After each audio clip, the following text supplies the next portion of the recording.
Hey Kishan, this is Randy from the IT department. We have a holding slide to share at the beginning, and then as soon as Nadia completes your introduction, I think then you could probably start with your sharing of the screen, etc.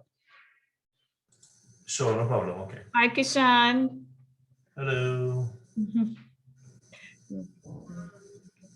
His camera. He needs to show his camera. No, remember, if he's doing a presentation, he will have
Good afternoon, and welcome to the final episode of the EMA's Knowledge Series for 2021.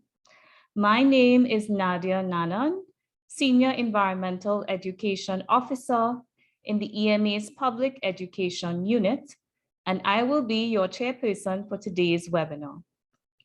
We will begin with the presentation, followed by the question and answer segment. We ask that our viewers place any questions, comments, or feedback you may have in the chat box only during that session. A poll will also be launched nearing the end of today's webinar, and we encourage everyone to complete a very short survey so that we can get your feedback on today's presentation. And as we close off the webinar series this year, we are fortunate to have with us Mr. Kishan Kumarsingh to speak on the topical issue of climate change. So today we'll be talking about the outcomes of COP26, the Conference of the Parties 26, and the implications for Trinidad and Tobago.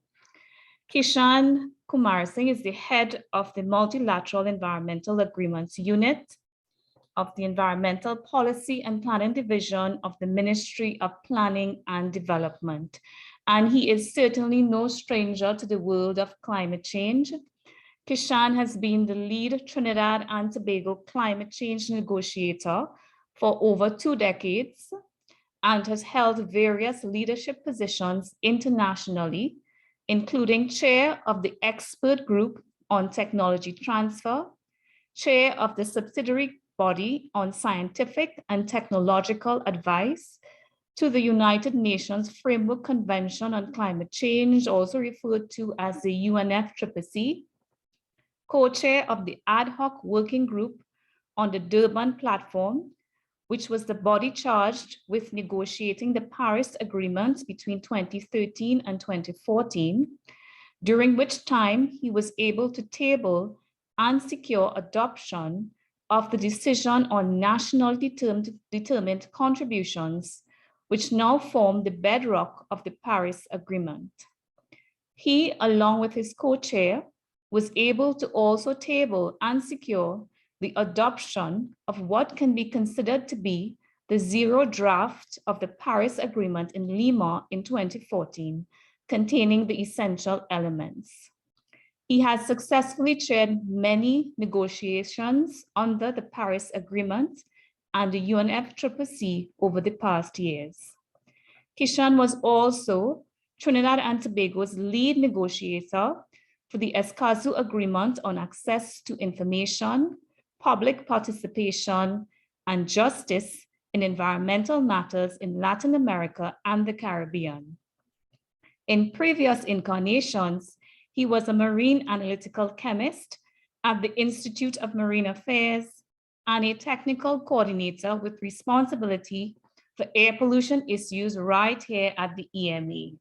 So at this point, I hand you over to the very capable hands of Kishan.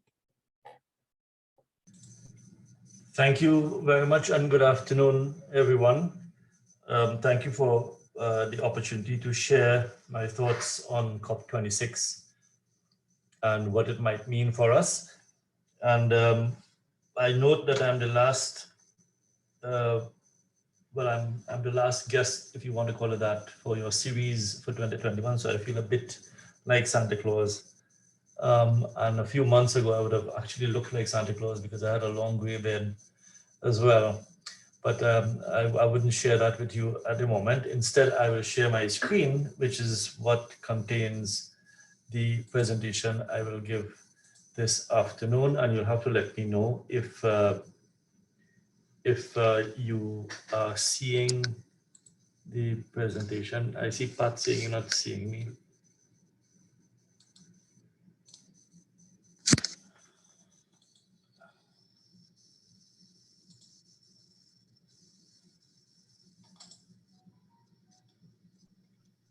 So Kishan, we are seeing your screen, so you can go ahead and start your slideshow. Okay, great. So let me just say hi in person and then cut off from Okay, you've stopped the video. So great. I was just going to say hello and go back. But in any event, my presentation is on the outcomes of COP26 and the next steps going forward. And of course, COP26 was on the lips of perhaps the whole world, or those who are environmentally inclined and involved in environmental issues and climate change issues. You might be wondering what was the big hype about, why it was so hyped up by not COP25 or COP24, but it joined the company of previous COPs, such as Copenhagen, Kyoto, Cancun, and I would imagine Paris as the last major stop on the climate journey. COP26 incidentally had the most registered participants for any COP in the history of the process, UNFCCC process, registering in excess of 35,000 people. So it was a huge response by citizens, by ministries, by governments, by leaders, by NGOs, by the private sector, and so on. The hype was probably due to several things, notwithstanding primary among them the fact that the COP26 was supposed to have been held in November of 2020. That was delayed, or it was postponed because of the pandemic, and it not only postponed COP26, but all the attendant meetings that would have fed into the COP last year, including the intersessional meetings. And for 2 years, there were no meetings, no formal meetings, so no formal decisions could have been taken. And therefore, there was a backlog of things that had to be considered at COP26. Additionally, there were a few outstanding issues that had to be resolved to enable the full implementation of the Paris Agreement, the so-called Paris Rulebook. And there were three main aspects. Those related to the operationalization of Article 6 related to market mechanisms of carbon trading.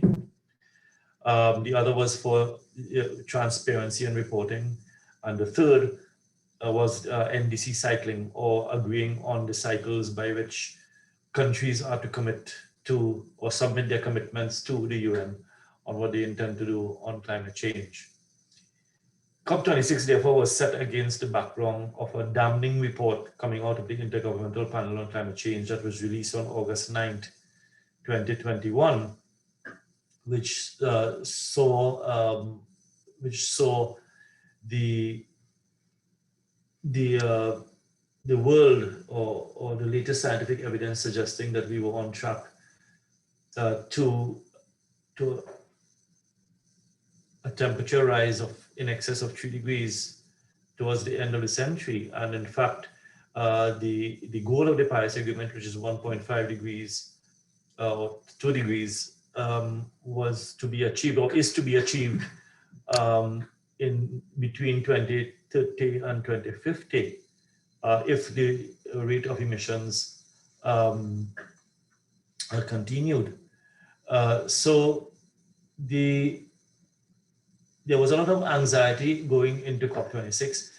Additionally, financing was an issue for developing countries, because in Copenhagen in 2009, developed countries pledged to raise $100 billion per year by 2020 to provide assistance to developing countries for them to implement climate actions, and that pledge was not fulfilled. So COP26 also saw a bit of distrust going into the meetings. So there was a bit of polarization as well, and there was also a lot of expectation coming out of COP26, including the need for increased commitments by countries, increased mitigation pledges, of course, against the background of IPCC, because in 2020, countries were expected to revise their commitments and submit to the UN.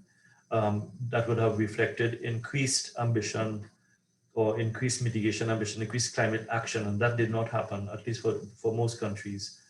And therefore, a lot of expectations were built around those broad issues of finalizing the Paris rulebook,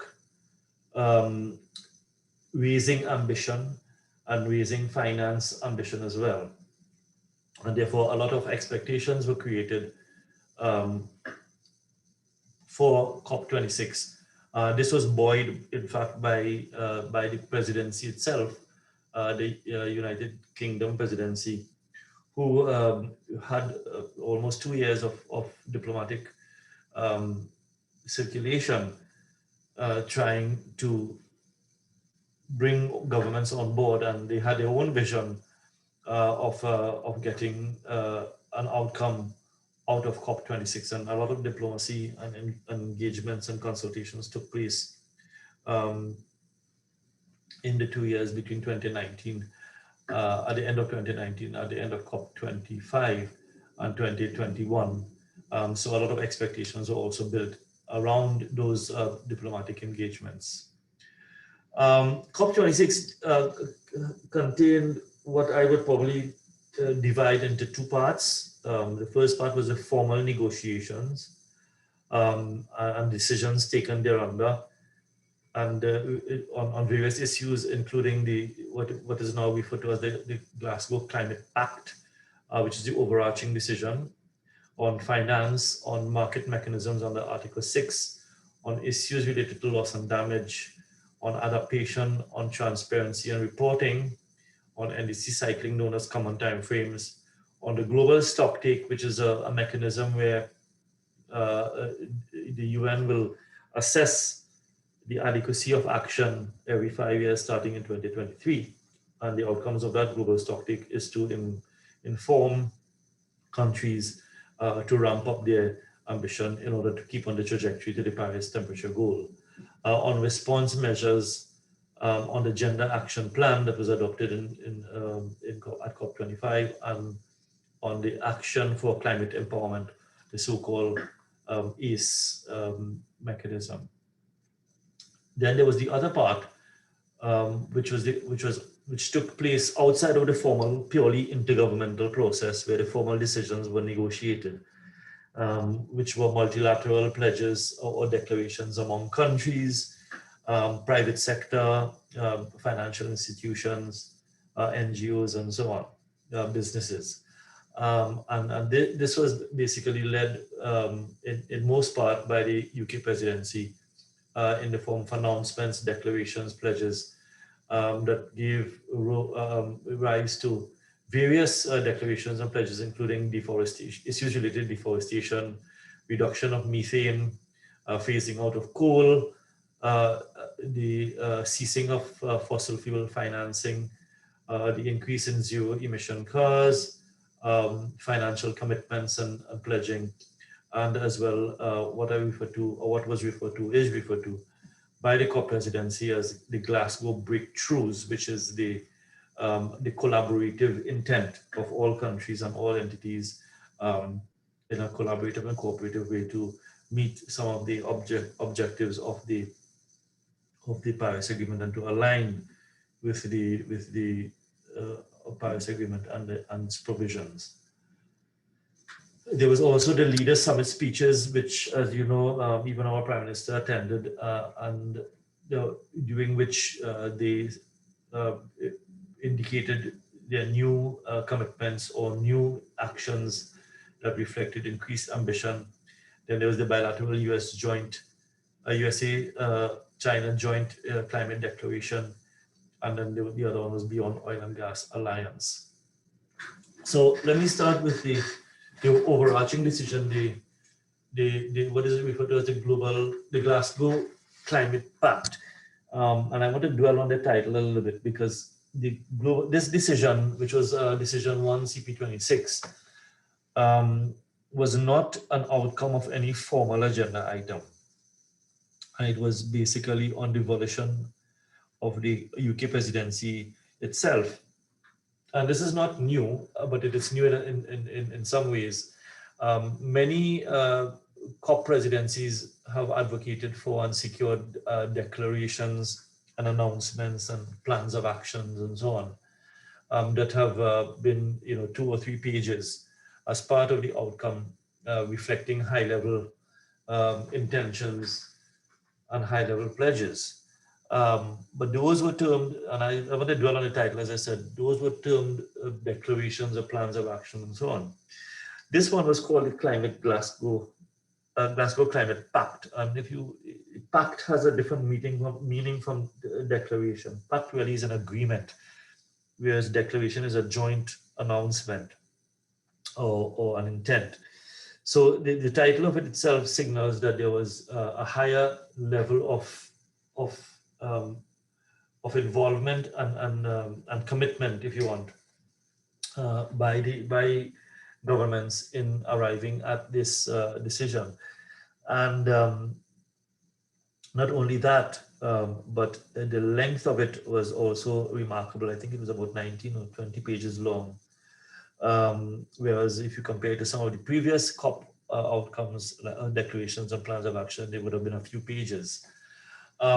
So in itself, the Glasgow Climate Pact signals already a higher level of commitment in terms of political commitment. And the text, I'm not going to go through all of it, of course, but I've just pulled out some of the salient and germane issues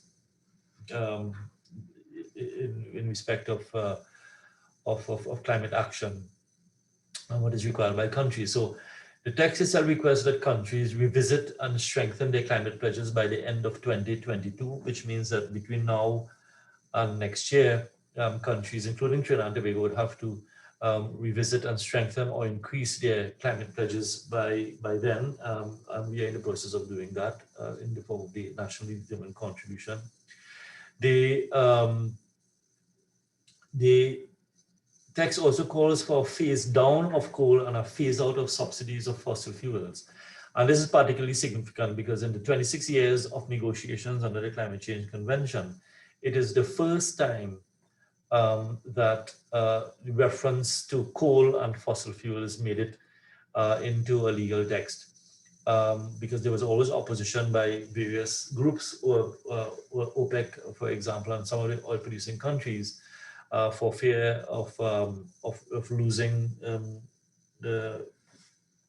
losing income by reducing use or exports of fossil fuels. So that in itself, this reference to phasing down coal and phasing out inefficient fossil fuel subsidies is a landmark outcome in itself, because it's the first time that this was referenced in any decision in the 26 years that the climate change process has been ongoing.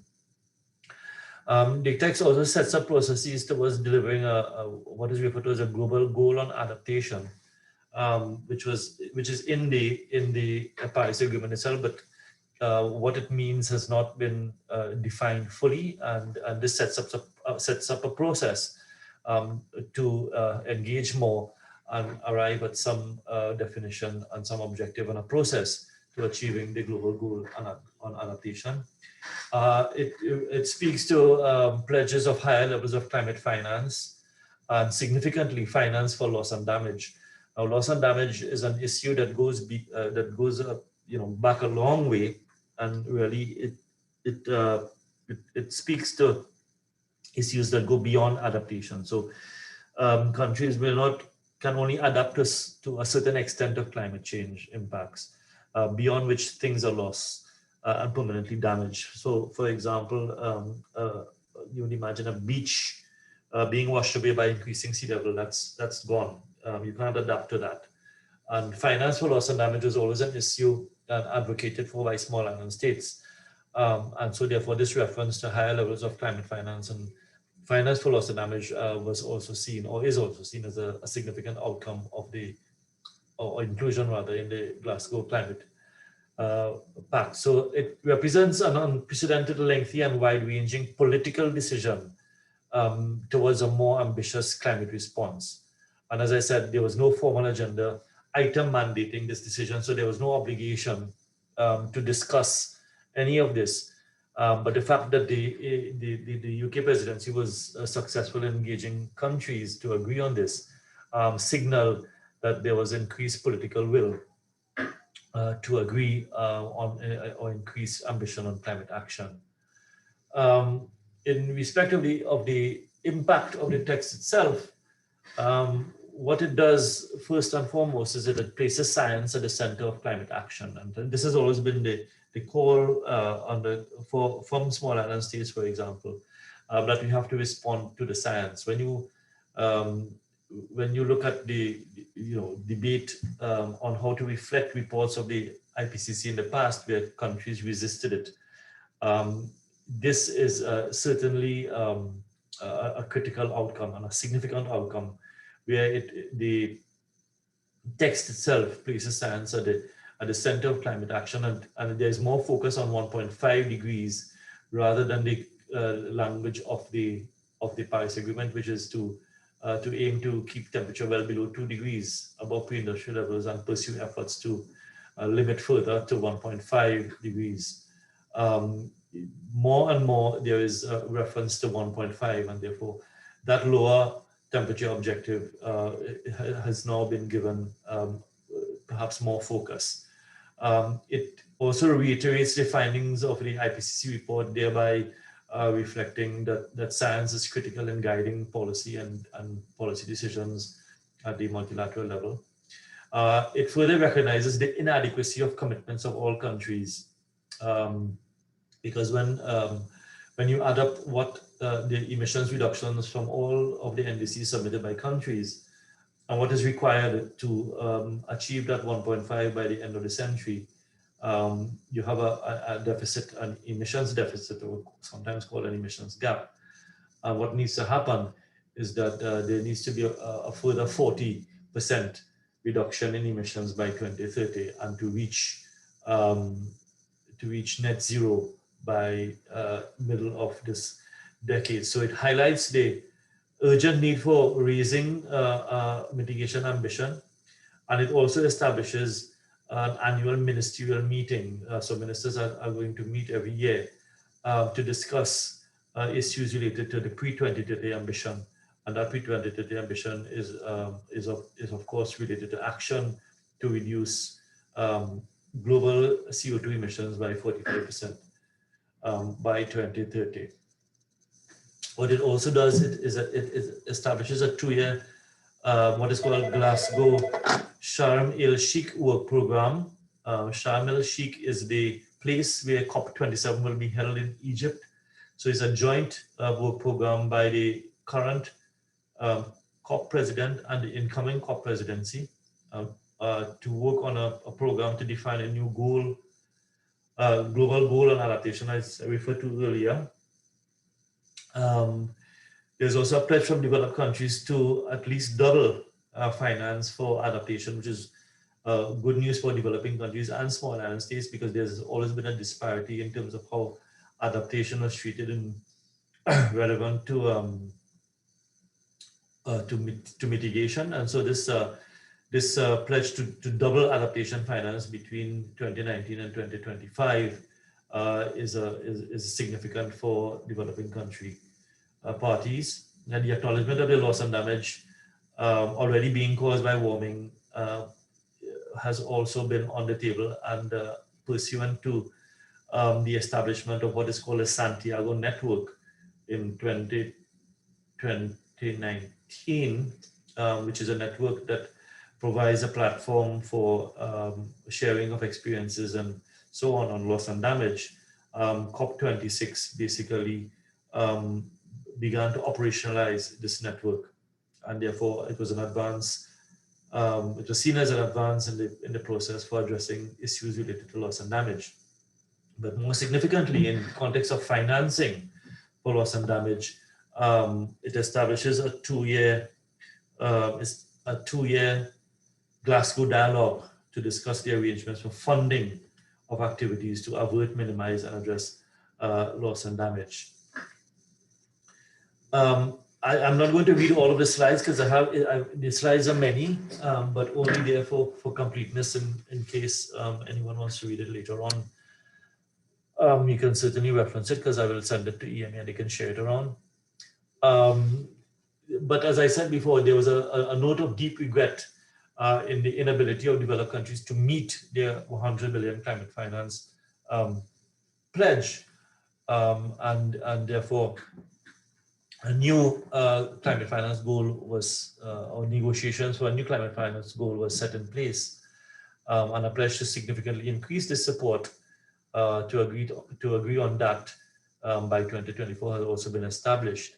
And of course, there are also issues related to broad human well-being and sustainable development, issues such as human rights, rights of indigenous peoples, gender equality, need for social and environmental safeguards, just transition, and so on.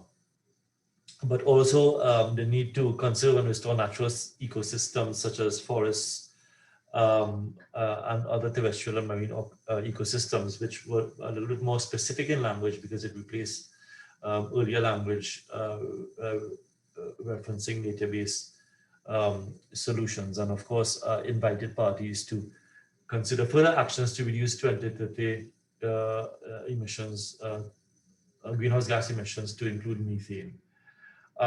In terms of the formal negotiations on finance, a new collective quantified post-2025 goal will ultimately, of course, supersede the $100 billion target, and it decides to initiate the deliberations on setting a new collective goal, quantified goal, and to conduct the deliberations in an open, inclusive, and transparent manner that ensures participatory representativeness. So the process to negotiate this new post-2025 finance goal has been set in place, and on an issue related to long-term finance, a decision was taken to conclude those discussions in 2027, but more importantly, to convene annual or biannual rather high-level ministerial dialogues on climate finance in 2022, 2024, and 2026 to ensure that there is continuous political engagement at the highest level.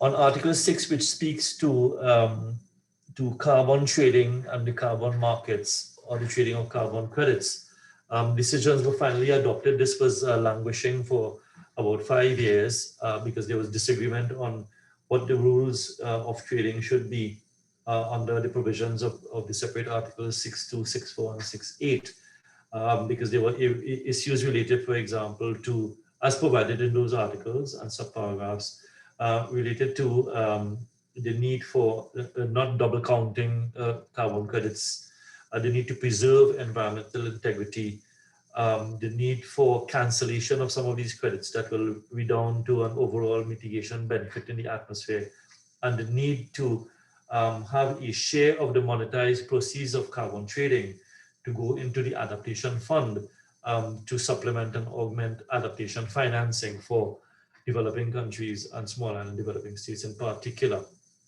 So Article 6 therefore creates a trading regime by virtue of trading the emissions reductions realized under these articles through several avenues, by raising ambition, for example, through additional emissions reductions that go merely beyond offsetting credits. So it's not a purely offsetting scheme where you have an overshoot and it's no longer a zero-sum game, because some of them will be cancelled and not be able to be traded, and therefore that redounds to the benefit of the atmosphere.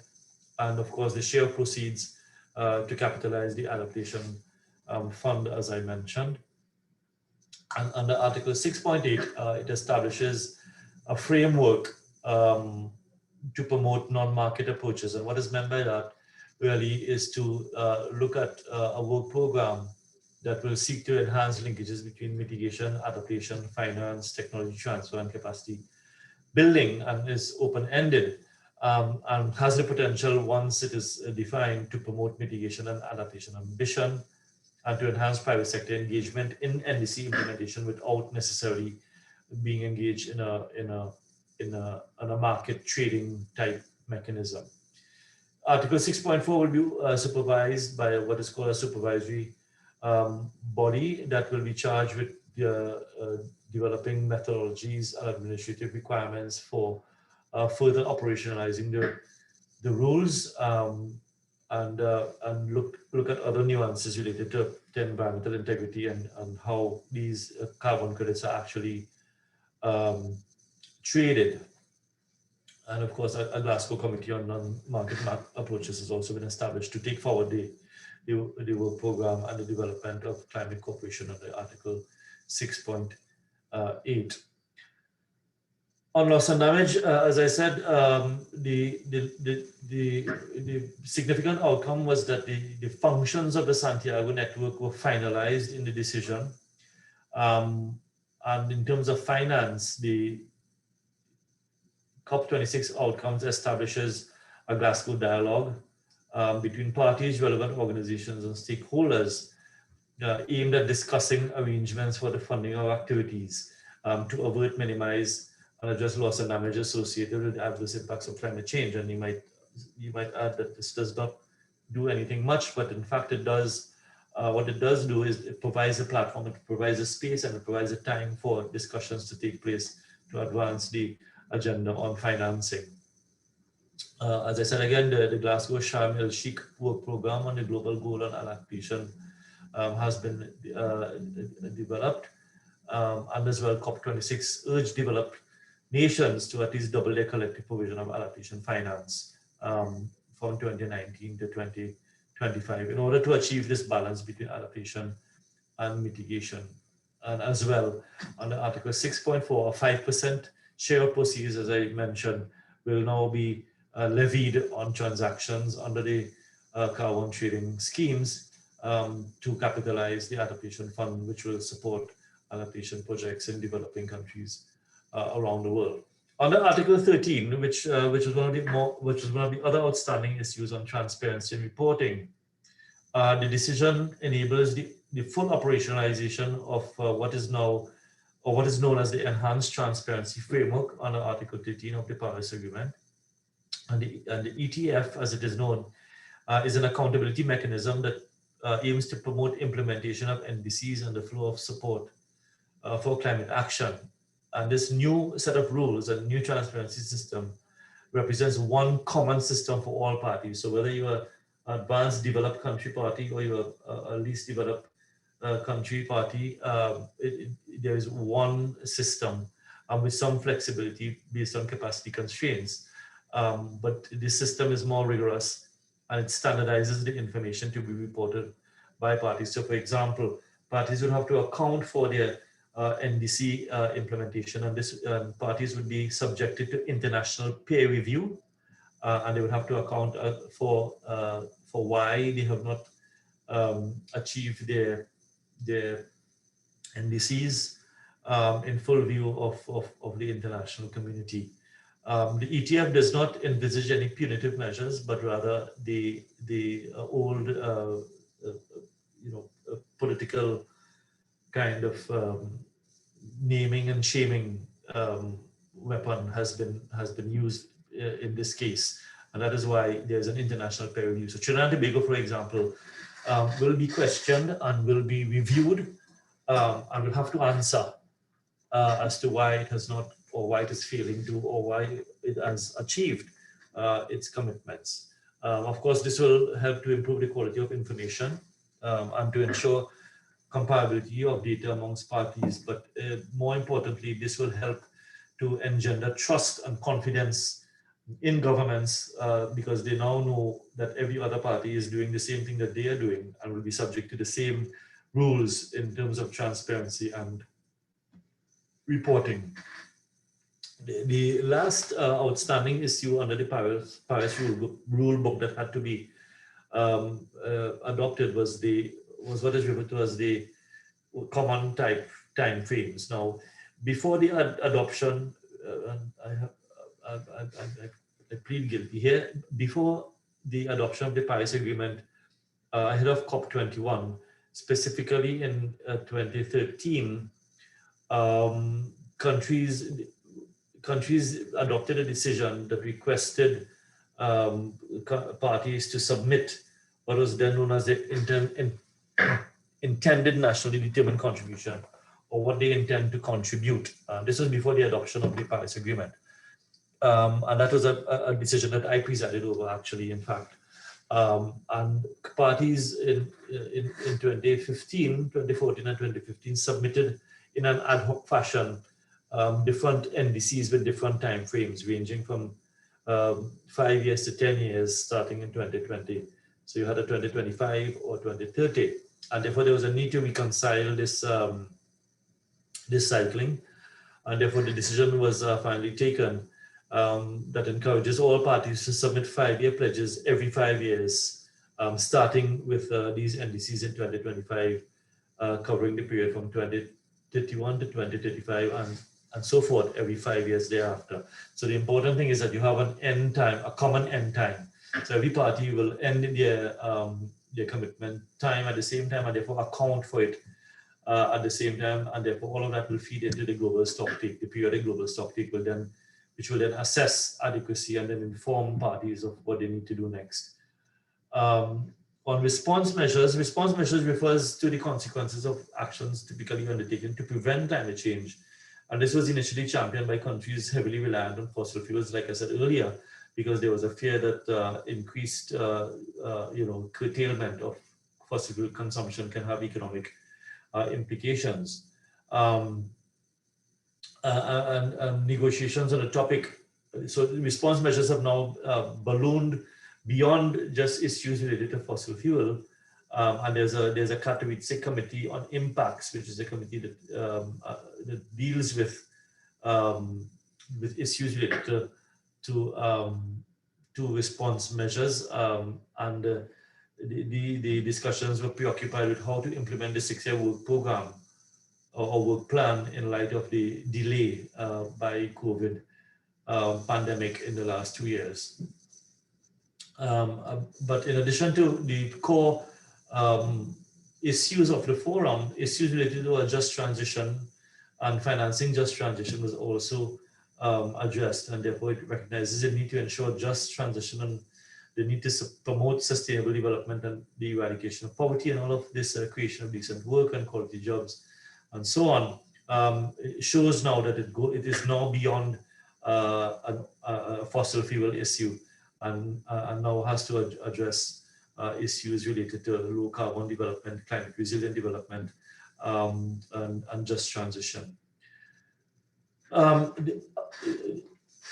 At COP25, Agenda Action Plan was initiated, and at COP26, the president of the COP, Alok Sharma, announced the UK's commitment of 165 million pounds sterling of funding for 2 programs to progress gender equality while tackling climate change. And this is, of course, to integrate and to consider gender issues while taking climate action. Of course, other countries such as the US and Canada also pledged. And the outcome, of course, was a decision that urged parties to accelerate their efforts to implement the Gender Action Plan. And Trinidad and Tobago has been taking action on that in terms of integrating gender studies and gender issues into NDC planning, for example. Under the Action for Climate Empowerment, or ACE, this is a program that aims to empower all members of society to engage in climate action. So it's an advocacy group through 6 main mechanisms: education, training, public awareness, public participation, international cooperation, and public access to information. The work program, the previous ACE work program expired, came to an end, and therefore COP26 was tasked with adopting a new Glasgow ACE work program, which it did, of course, as part of the outcomes.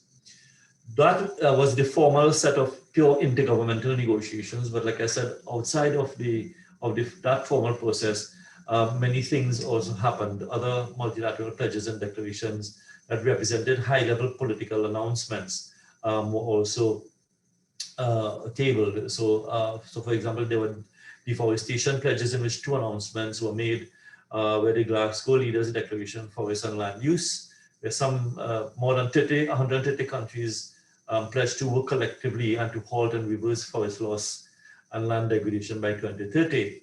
And then there was the Forest and Agriculture Commodity Trade, or FACT, jointly led by the UK and Indonesia, which aims to support sustainable trade between commodity producing and consuming countries, so you avoid deforestation. The leaders' declaration on deforestation included $12 billion in public funding to support the work, and I wouldn't read it out, it's there. But importantly, a commitment from the CEOs of more than 30 financial institutions to divest from activities linked to commodity-driven deforestation. So these financial institutions are likely now to realign their portfolios, their lending portfolios, to ensure that there is no incentives, or there might be conditionalities, for example, to reduce deforestation. On coal phase out outside of the formal negotiations, many countries also agreed to phase out coal by a certain date. On fossil fuel financing, more than 30 countries and financial institutions signed a statement committing to halting all financing for fossil fuel development overseas and diverting the spending, that investment, to green energy. Because one of the complaints that was made in the COP was the disparity in investment in fossil fuel industry versus investment in renewable energy technology, for example. So this was one of the other peripheral high-level political declarations that were made.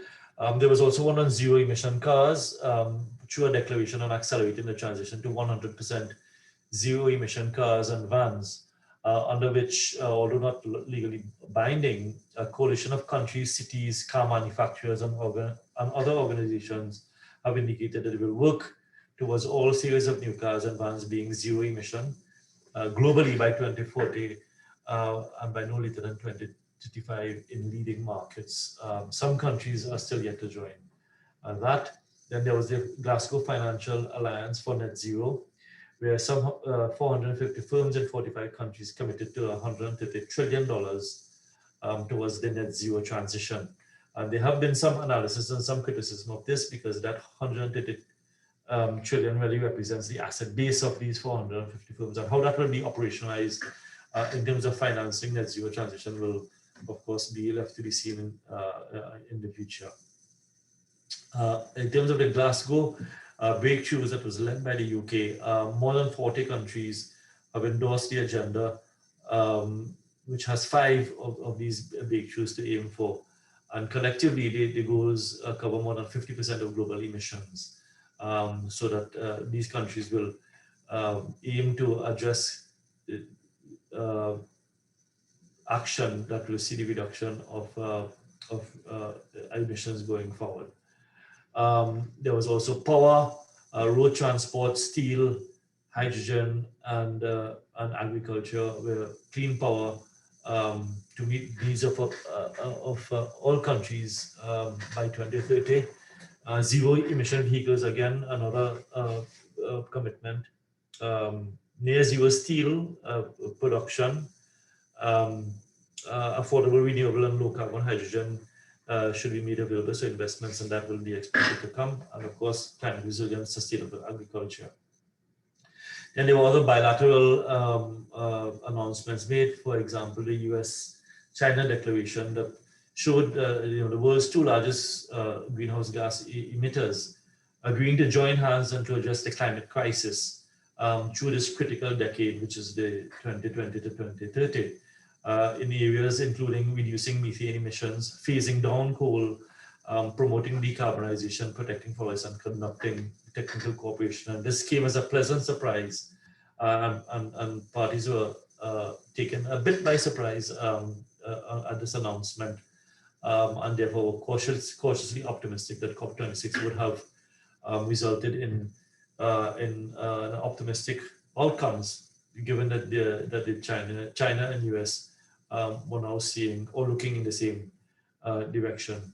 Then there was the Beyond Oil and Gas Alliance, which seeks to deliver a managed and just transition away from oil and gas production, again incorporating principles of decent work and no one being left behind. So therefore, what was the impact of COP26, and therefore what should we expect? I like to describe COP26 outcomes as a booster shot, to use contemporary language in the news these days. I think it was a booster shot for the Paris Agreement. It gave life and protection of the 1.5 temperature goal of the Paris Agreement. It illustrated the strength of multilateralism and diplomacy, both inside and outside the formal intergovernmental process. And now what is expected is that countries would have to go back home and implement at the national level, including by establishing the relevant enabling framework from policy, legislative, institutional, and administrative perspectives to ramp up ambition, because they have to come back in 2022 to account for their commitments, and importantly, to begin plans, long-term strategies to transition to net zero. In Trinidad and Tobago, we have already started a few things, including the development of a just transition policy. We are in the process of, well, we're halfway through a process of a study to make recommendations for carbon pricing and therefore monetizing carbon reductions, and setting the policy framework for participation in Article 6 mechanisms now that the rules have been adopted. We've developed an e-mobility policy as well that is to go hopefully before cabinet soon. And we have, as many of you know, already established an MRV system that is managed and housed by the Environmental Management Authority, which is now being expanded to accommodate the enhanced transparency framework of the Paris Agreement, now that the rules have been adopted and we know what rules you're playing by. But this is only being done on a voluntary basis. We have engaged a consultant to draft legislation to make this a mandatory reporting system that will allow us to have confidence in the data now, because we will now be, as I said, peer reviewed internationally and have to account. And the only way we can account for these emissions is by measuring them confidently and through robust methodologies. So the next step would be to incorporate this legislation into law to make the reporting systems mandatory, and to facilitate international reporting, and of course tracking our achievements of the NDC. And I think that's my presentation. I think I'm on time. I'm not sure if I stepped over, but apologies for that. Glad to take any questions. Thank you very much.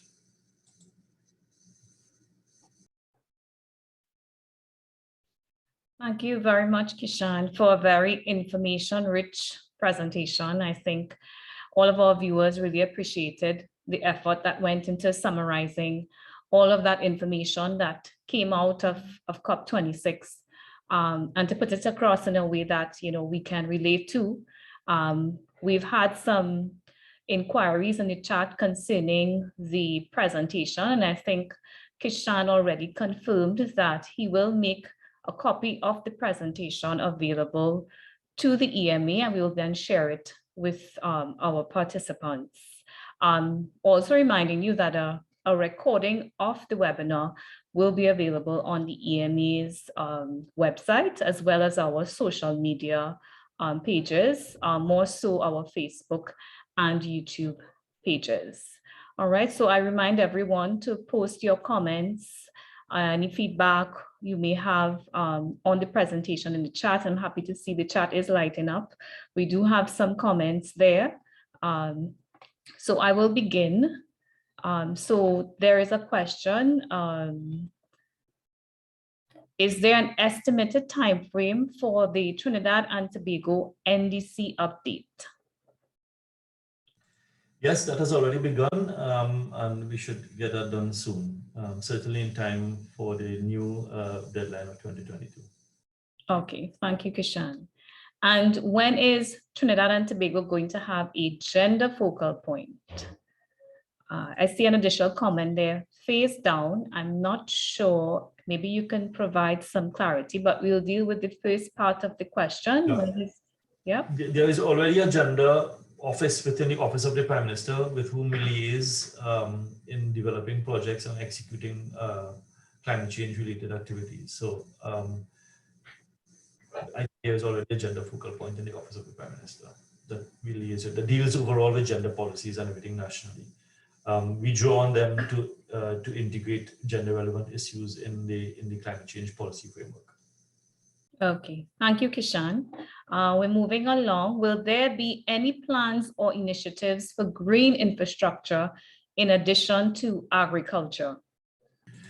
The NDC implementation plan already identifies several activities and actions that are needed to achieve the current NDC that we have. And some of it relates to energy efficiency, for example, in buildings and so on. And as well, our recent expansion and update of the business as usual baseline incorporated agriculture, and there was some also some strategies and actions identified for the agricultural sector. So it's a work in progress going forward based on the NDC cycling now that we have to put in place. Okay, thanks for that response, Kishan. So the next question is related to ACE.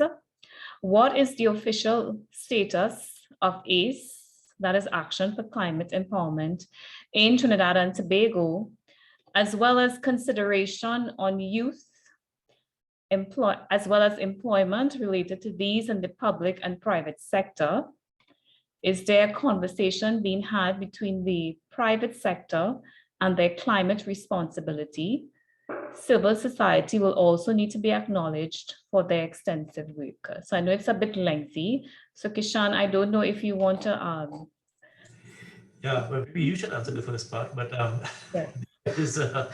We have appointed ACE focal points, and there are two of them now, Nadia, yourself, and Marcia Tinto, both of the EMA, and who is charged with participating in all activities of ACE as they are the focal points, and therefore executing the work program that we have now, of course, just adopted, as I said, under COP26. Part of that engagement will include or should include youth as well. If I take the liberty of interpreting the question, then I could say, if you're looking at employment I would imagine it's youth employment in the public and private sector, and I would interpret that to mean part of the just transition. So we are looking at developing, in fact, I'm now in a conversation with UTT to develop new curricula that will be offered to train young people, the new generation, the next generation of technical and professional people, and equip them for the new green economy that will be coming. Because what we have already seen is that people who are being trained in this area are no longer staying in Trinidad because the environment is just not being created in Trinidad. What we hope is that with the NDC implementation, with the electric vehicle, the e-mobility policy, issues related to solar energy deployment, greater solar energy deployment and clean technologies, green hydrogen, for example, that will catalyze the need for these new skills, and not only for the youth, but also for those already in the oil and gas industry to be retooled, to be reskilled, and to be reschooled. So yes, there is a conversation being had between the private sector and their climate responsibility. I would be pleased to add that from my feedback from the EMA, the private sector has been more than willing on a voluntary basis so far to submit their emissions to the MRV system based on the many training programs that we would have provided with, engaged with them in since 2018. And of course, you're right, civil society not only needs to be acknowledged, but I think civil society needs to be a little bit more proactive and not wait on government to provide everything, because there can not be one single super climate change ministry that will be everything to everyone. And therefore, we just completed an MEA capacity building for civil society organization, and to cover all of the MEAs, including climate change. And the objective there really is to build champions, not only within civil society, but within government ministries, agencies, everywhere, to advocate and to really take the initiative and to innovate, because we are now following what I like to term a philosophy of one agenda and many leaders. So it's no longer one leader trying to pull everyone along, but everyone holding hands and walking in the same direction. So thank you, Kishan, for that detailed response. And I will just add that, yes, earlier this year, the EMA was designated as the national focal point for ACE. So we have been attending the various meetings to become familiarized with the whole ACE program. And of course, we were awaiting the revised work plan coming out of COP26. So in 2022, you would be hearing more about the way forward with respect to ACE in Trinidad and Tobago. So we move on to our next question. Will there be any fees implemented if the Green Initiative for vehicles by 2030 is not complied to?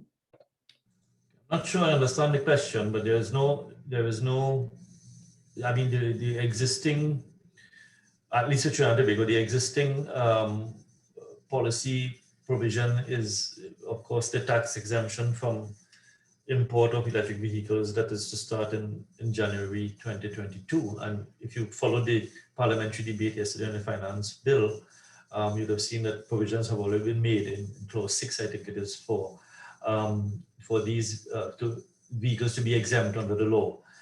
So there is no, it's a policy incentive for uptake of electric vehicles. The 2030 deadline is the time frame that we have submitted to achieve our emissions reductions in the 3 sectors, which is transportation, industry, and power generation. So I don't know if fees mean penalties. No, then the answer is no. I'm not sure what else that means, but that's the best answer I could give in light of the, the prima facie interpretation of the question posted. Okay, so we hope Kishan would have responded to your question there as best as possible. I just want to remind you at this point in time that we will be launching the poll, which is going to be up just for about a minute or so, just 4 very short questions. And we will really appreciate your input because this is valuable as we plan future sessions similar to these. So we have a few other comments. I see there's a question, is there a local or foreign consultant? I'm assuming this is speaking broadly with respect to the way forward with the outcomes of COP26. Kishan, I don't know if you want to add anything there. I'm not sure what it means. Yeah. So I think my only reference to consultant was the person who drafted the legal draft legislation for the MRV system. That would have been a foreign consultant, and we are working with the United Nations Framework Convention on Climate Change Secretariat in developing recommendations for the carbon pricing. So that consultant, well, isn't a consultant as such, but we are working with them. They are funding it or facilitating the funding of it. Okay, thank you. So I thank everyone for completing the poll so far. I'm going to end it now, and we're just going to go through some of the other questions or comments that are in the chat.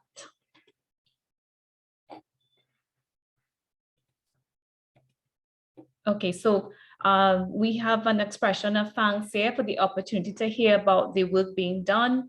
It is great work by the entire team, and it is not easy. Congratulations on your efforts. So thank you so much for that comment. Another one, great presentation. Will there be consultations as the NDCs are updated? Yes, we have. That's the only way we can do it. So the current NDC, for example, was developed through exhaustive consultations during the development of the carbon reduction strategy. And again, last year when we were revising the assumptions or updating or revalidating the assumptions under the business as usual baseline, which took the form of many face-to-face meetings, and that has already been completed. Okay, great. Thanks, Kishan. So what is the agency that will manage climate financing and also make the determination of countries that qualify for such financing? I know financing is a big topic. Yeah, well, climate finance, there's already a commitment by developed countries to supply climate finance to developing countries. And that is, there are various modalities that can be employed to do that. There can be bilateral arrangements, such as through the EU, for example, and their programming, or the US aid, for example, or it can be through multilateral donor contributions to funds like the GEF, like the Green Climate Fund. The Ministry of Planning is the national designated authority for the Green Climate Fund, and as well the Global Environmental Facility, the political focal point, with the EMA being the operational focal point. And how it works is that it's not like you go with a cap in hand and you get any kind of financing you want, or there's a man sitting at a desk with a bag full of money waiting to dole out. The project proposals will have to be developed in line with the climate agenda and predetermined criteria, of course, of the funds, and now with various donor institutions or financial institutions, for example.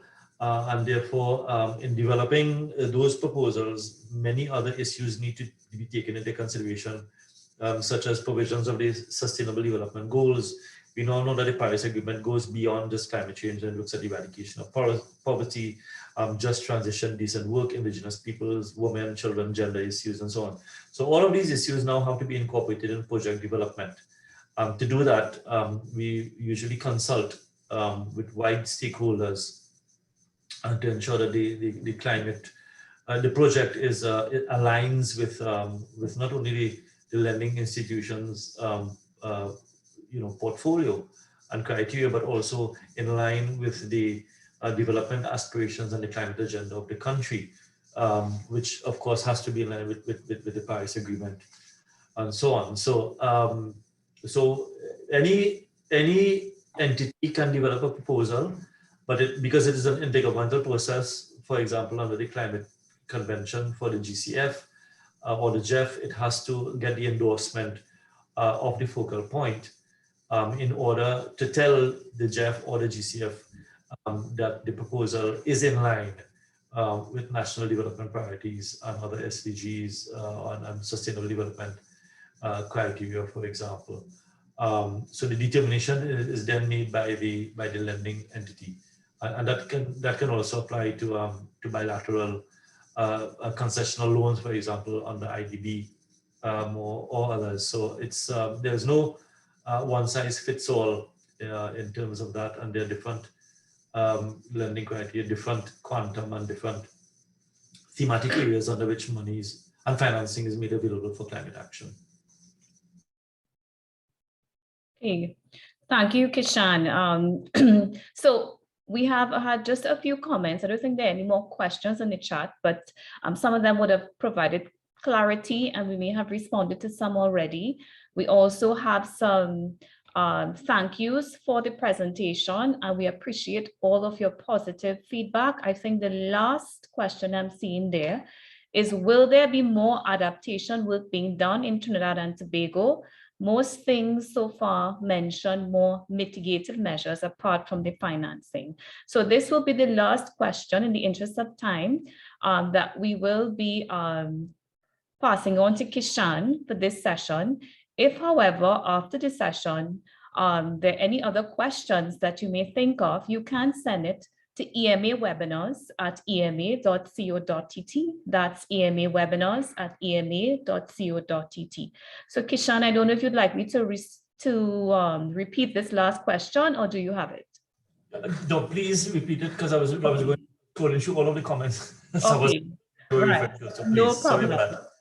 So it says, will there be more adaptation work being done in Trinidad and Tobago? Most things so far mention more mitigative measures apart from the financing. And the answer is yes, and it's because the reason why you're not seeing it as in your face, as it were, as mitigation, and some of the more visible mitigation policies such as e-mobility and so on, is because the approach to adaptation is one of integrating, because the policy overarching policy approach is that climate change is a national development issue, and therefore building climate resilience into the national development process, including the planning process, through what we call a pathways approach, responding to short-term climate risks with long-term climate adaptation in mind, is the approach. We would have conducted some climate risk assessments and vulnerability assessments, and developed implementation and financial investment plans for those assessments as well. And in the as we speak, we are working with the Central American Development Bank, CAF, to develop a proposal for the for alleviating flooding in the South Oropouche River Basin, and a team of consultants from Viridia out of Spain and UWI were in the country last week. And we had some site visits. We met with the regional corporations and other stakeholders, farmers, fisherfolk, and ordinary citizens who are affected by flooding, to get a sense of their feedback and the issues in order to put together a proposal for the Adaptation Fund. This is, of course, pursuant to submission of a concept note to the Adaptation Fund, which they found very good, and they said we should go now to a full proposal. So the adaptation approach is not project-based. So there is, because it's futile and it's inefficient and perhaps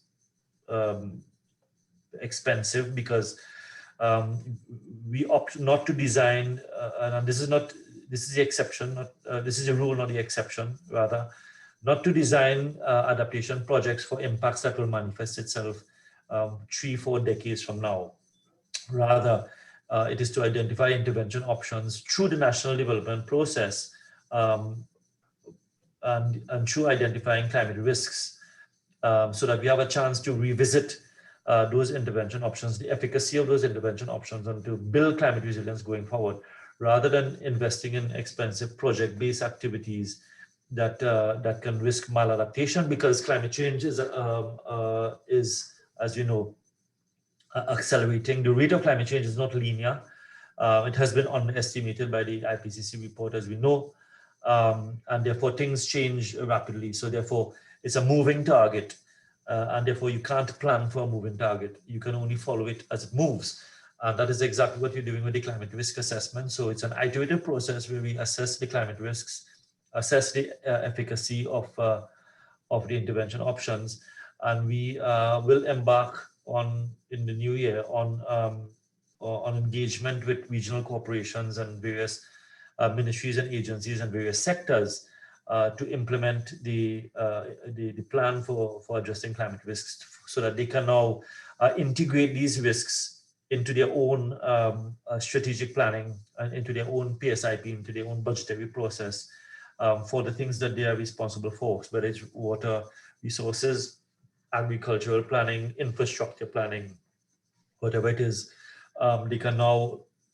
They would now be able to know how to conduct climate risk assessments, how to integrate it into their own strategies, and how to monitor and evaluate and revise any of the intervention options that they would have instituted or implemented to address the risks that they would have identified. I hope I did. I hope it was a little bit of a verbose response, but I thought it had to be clear. Thank you. Okay. But I thank you for a very detailed response. We are coming to the end of the webinar. I don't know, Kishan, if you would like to make any closing statements, if you'd like to turn on your camera and wave to everyone. We haven't seen you during the session, but it's completely optional.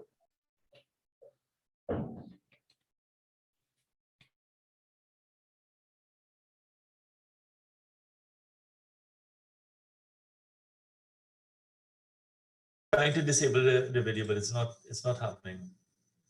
Maybe you have control over it. Yes, so we're just looking at it on our end briefly.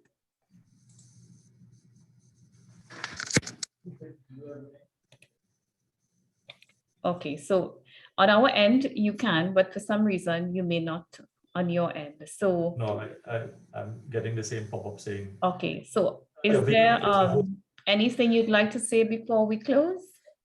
No, except that I want to thank the EMA for the opportunity to share, thoughts and the outcomes on this signature COP. For those of you who know me, know that I could speak about this for months on end, because this is just a small part of the whole climate change range of issues that we have to deal with. But certainly to say thank you for the interest and for the time that you afforded me to share some of the outcomes and my own thoughts. And since it's the last one for the year and I feel a bit like Santa Claus, as I said earlier on, I take the opportunity to wish everyone a safe, operator word being safe, and happy holidays and a prosperous new year. We have a new guest in town that you need to stay away from, so please take all precautions and keep safe. That's just my closing comments. Thank you. Thank you so much, Kishan, and we extend best wishes to you.